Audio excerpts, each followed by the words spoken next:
Well. I have mixed emotions for last night's Monday Night Raw. But welcome to the channel. Thank you for watching. If you're not subscribed, make sure to hit that subscribe button, click that bell. Follow me on Twitter at Khairos News. Follow me on Twitch at Khairos TV. Sorry, on Twitter as well at Khairos TV. And you're gonna be welcome to the channel and our family. So Raw had really no build to Survivor Series apart from Stephanie McMahon and Kurt Angle. Last night was a night of returns. We had Stephanie McMahon return, we had Samoa Joe return, we had Nia Jax return, we had Braun Strowman return. And by the way, the best thing on the show was Braun Strowman's return.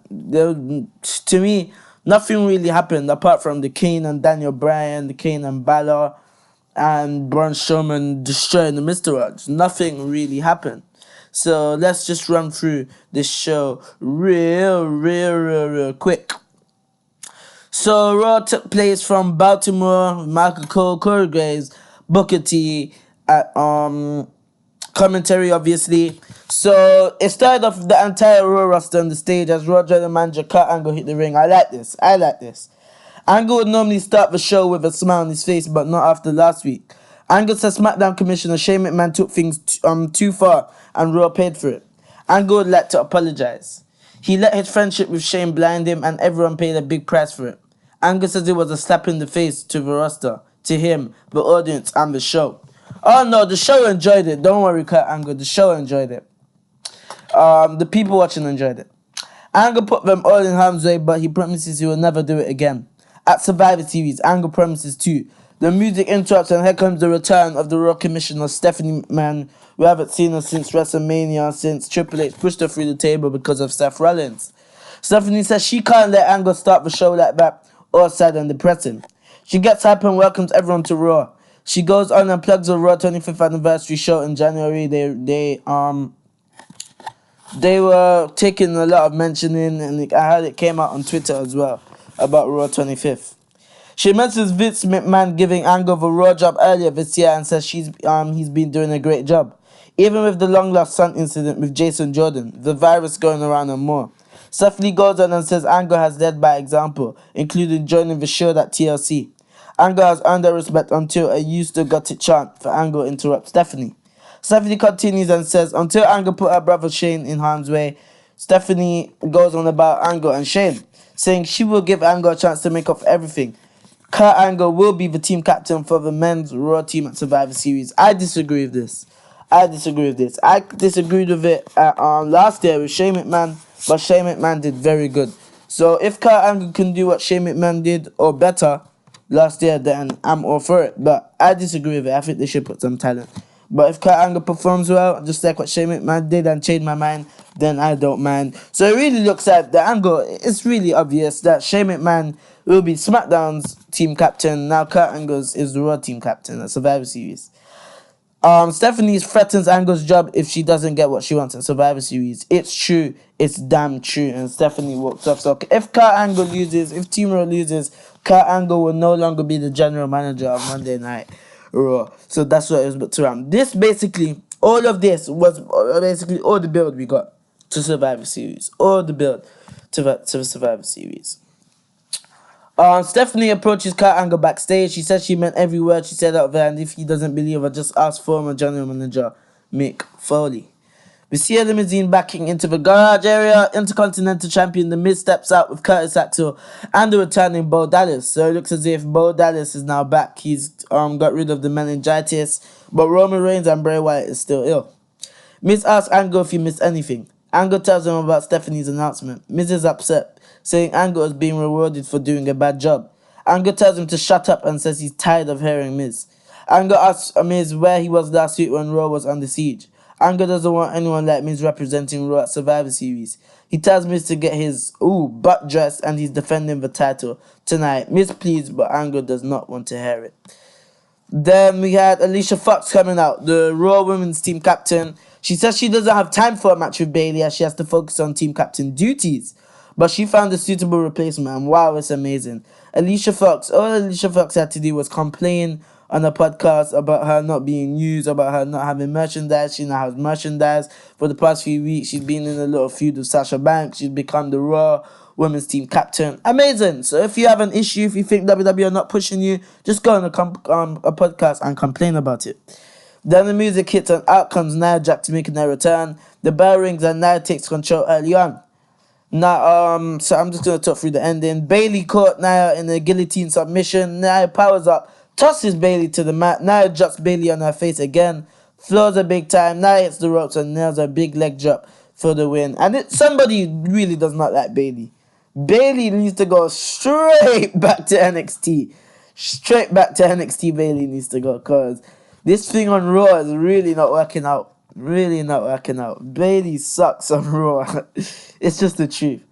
After the match, Fox takes the mic and picks Nia for the women's team at Survivor Series. Nia goes to make her exit, but the music hits. And out comes a returning, the Destroyer, Samoa Joe. We had the Joe chants. And then the way how Samoa Joe and Nia Jax were staring at each other, I liked it. Like, Nia Jax is like, who are you to be interrupting me? Who are you to be interrupting me during my victory? So Joe says, judging by the responses he received, some have missed him. Joe says that is amusing because he did not miss anyone. And Joe just sounds so good on the mic. Sounds so bad, like he's that guy. He doesn't care about the fans as they didn't reach out to him while he was gone. Joe will use their disrespect against any man that tries to step into the ring with him. The music hits and out comes Apollo Crews with Titus O'Neil. I was like, 2-minute squash match. But guess what? Apollo Crews had some offense in it. This went, 5-6 minutes? And I was like, does this make any sense? Joe hit an incredible Uranagi on Titus O'Neil. I'm happy Samoa Joe is back. Definitely want him to be on SmackDown Live in the next Superstar Shake-Up with future WWE Champion. Applied the click in the clutch. That was it. Titus O'Neil tried to get involved, but he had got the same fate with a cocky in the clutch. We even had the Intercontinental Championship match between Matt Hardy and The Miz. Well, it looks like a few people enjoyed this match on Twitter. It was back and forth, but I found it incredibly boring. I found this match boring, had no interest. Matt Hardy, boring by himself without Jeff Hardy. Just turn the man broken, please, WWE. And then I have some interest. Matt Hardy right now, and my interest is low.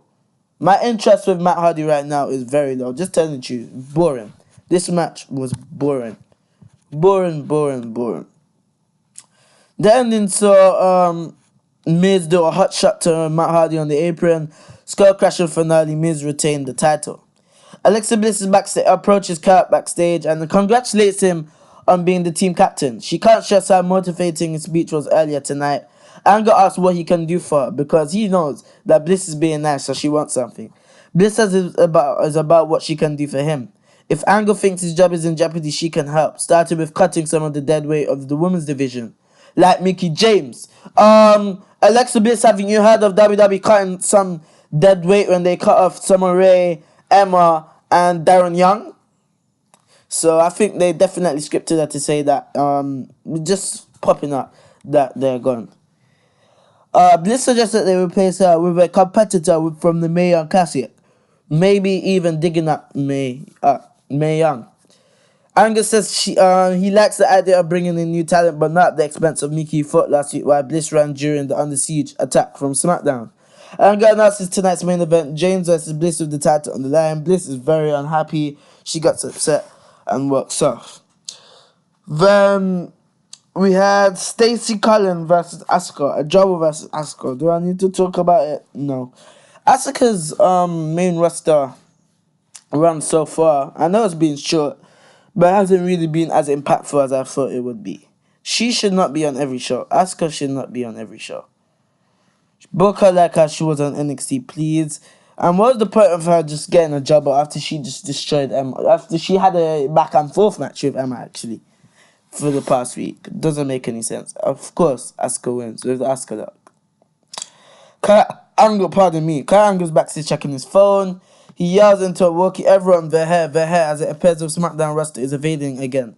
The camera pans and we just see SmackDown general manager Bryan standing in Angle's office. Angle calms down and asks Bryan what the hell he's doing here. Bryan smacks and we go to commercial. But after the break, and Angle is asking if Bryan came to finish the job that Shane started. Bryan says he had nothing to do with the invasion last week. He's taking a risk on his own. Coming on to a building full of Raw superstars who want to tear him apart. Shane does not know Bryan is coming here tonight, Bryan says. Okay. So I'm like, at this point, I was like, So what is happening? I know Daniel Bryan is not going to be here. So I was like, I was wondering why is Daniel Bryan there, but we found out after, okay? Angle doesn't believe him and Bryan understands. Bryan apologizes for everything. Like Bryan said before, he doesn't agree with what Shane did. Angle said that means he should send Bryan out, but the roster will tear him alive.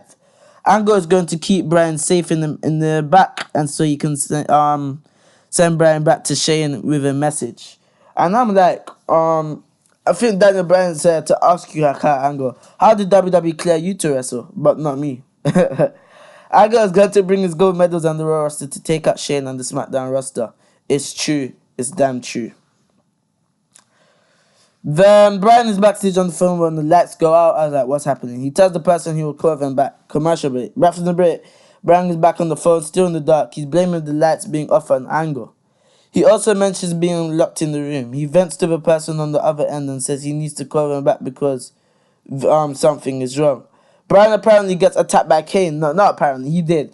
It was very dark, but you saw the mask. You saw Kane's hands around Daniel Bryan's neck. When he gets chokeslammed. I don't know. Wait, look. Listen. If he actually got chokeslammed on something, I don't think there was a chair or anything. If he got chokeslammed on the table, on the floor, that means I think Daniel Bryan is going to be cleared to wrestle probably next year. Probably next year. But maybe he never got chokeslammed. Maybe they just made a sound effect. I don't know. I have no idea whether he got chokeslammed or not. But this is a good sign that they're saying that Daniel Bryan is getting attacked. So we go to the announcers and they're shocked. Booker says Bryan got what he deserved. I'm like, shut up, Booker T. Booker T just sounds so horrible now. He sounded much better when he first joined. They have Finn Balor versus Cesaro. After Finn Balor defeated AJ Styles at TLC in the Dream match, then jumped to Kane and now he's facing Cesaro and now wins. WWE doesn't have any idea what they want to do with Finn Balor. None whatsoever. Finn Balor won with the coup de grace to the back of Cesaro's neck. After the match, Balor stands tall. Balor celebrates as they go to the stage. He stops and turns around as Kane's music hits. Kane comes out, but Balor unloads on him. Kane drops Balor with a kick to the face. Tombstone on the stage, and my gosh, the Tombstone was absolutely terrible by Kane. You could clearly tell. Look, you know, obviously they can't drive their head down, but Balor's head, when Kane dropped down on his knee, Balor's head was probably about to up to Kane's stomach. What a horrible Tombstone. That did not look real at all. Kane delivered 3 tombstones and they all looked the same. Apart from Seth Rollins one. Kane versus Seth Rollins. Seth Rollins, Dean Ambrose come out through the crowd. Back and forth match. Boring match. The Bar were attacking Dean Ambrose at ringside. Kane chokeslam 1, 2, 3. Kane wins. Why is Kane being so dominant?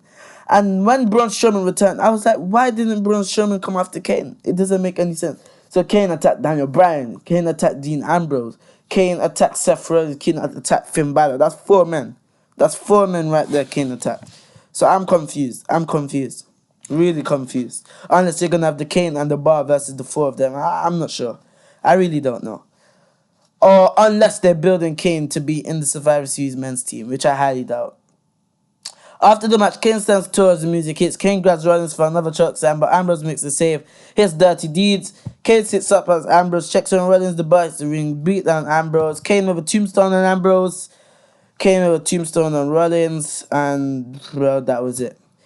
Now, backstage, we see Daniel Bryan being loaded onto a stretcher backstage. Producers Devon and Jamie Noble are assisting. The announcers play up the seriousness of the situation. The Miz is backstage with Axel and Bo ready to celebrate tonight's win. Miz enters his locker room and apparently something smells really bad. Axel finds a trash bag. I was like, oh no. Braun Strowman. Miz says Braun Strowman is here. But Miz knew it. Playing off his recent ride in the garbage truck. We're determined it's just some stupid prank. Axel and Dallas say they have Miz's back and he shouldn't be worried, but Miz is very, very worried. Back from the break, and the Miz approaches Kane backstage to give him props. They discussed Braun Strowman and the garbage truck at TLC. Kane ends the segment by saying if Braun is back, he knows where to find him, and Miz is on his own.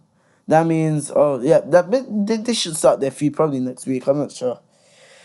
Then we had the Trick or Street fight with Rhino and Heath Slater versus Luke Gallows and Carl Anderson, which I will not be talking about because it was boring and it's just crap. A team like Gallows and Anderson, one of the top tag teams in Japan, just being turned into jokes. It's sad. It's embarrassing.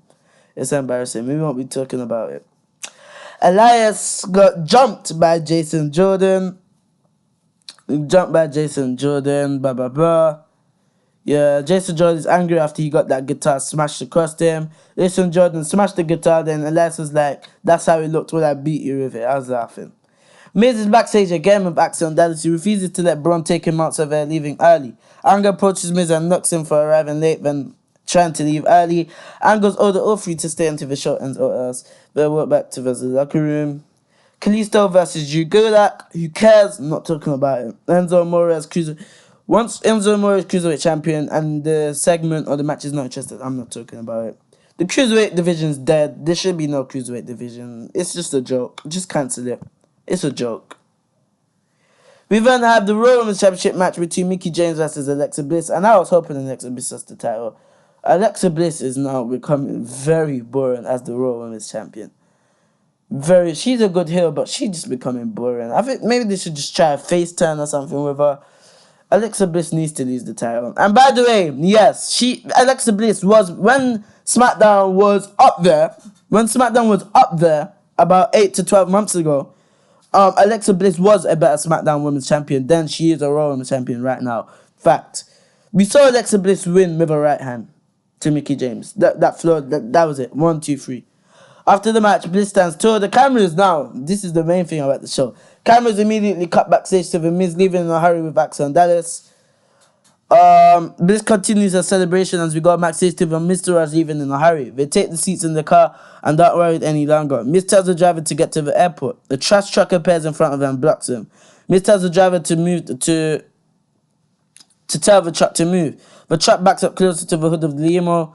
The door of the trash truck raises as they start freaking out in the back of the limo. Braun Strowman appears from the trash and stands tall yelling. I was like, oh my gosh. Miz, Axiom Dance again, they're back it now. They leave the car, run back in the arena. Braun Strowman is fast for his size. Oh my god, Braun Strowman has pace. We go back to the ring where Bliss is celebrating. Bliss had to get right out that ring, go whatever, to our locker room. Ball gets launched from the backstage area to the stage. Axiom and Miz are up next as Braun stalks them. Axiom and Ball attack, but Braun fights them off. Braun grabs Miz and tosses him into the LED. Then they just kept fighting. All of them get tossed down the ramp. Then Curtis Axel, Bo Dallas and Miz escape. Curtis Axel got a running power slam about 5 times. Braun Strowman worked with Axel on his back and power slammed him a final time through the announce table. Raw! Braun Strowman, I'm guessing, is a face right now. Is Braun Strowman over as a face? Oh, yes, he is. Braun Strowman's one of the most over superstars right now in the WWE. That was Raw. Braun Strowman, definitely the best thing about Raw. Raw, boring for me. Some parts were good. This Kane thing and this situation, I want to see what will happen next week. Thank you for watching this Raw review. I hope you enjoyed it. Make sure to smash that subscribe button. Leave a like on this video. Follow me on Twitter at Khairos TV. Follow me on Twitch at Khairos TV. And make sure to enjoy your day. And I'll see you on the next video.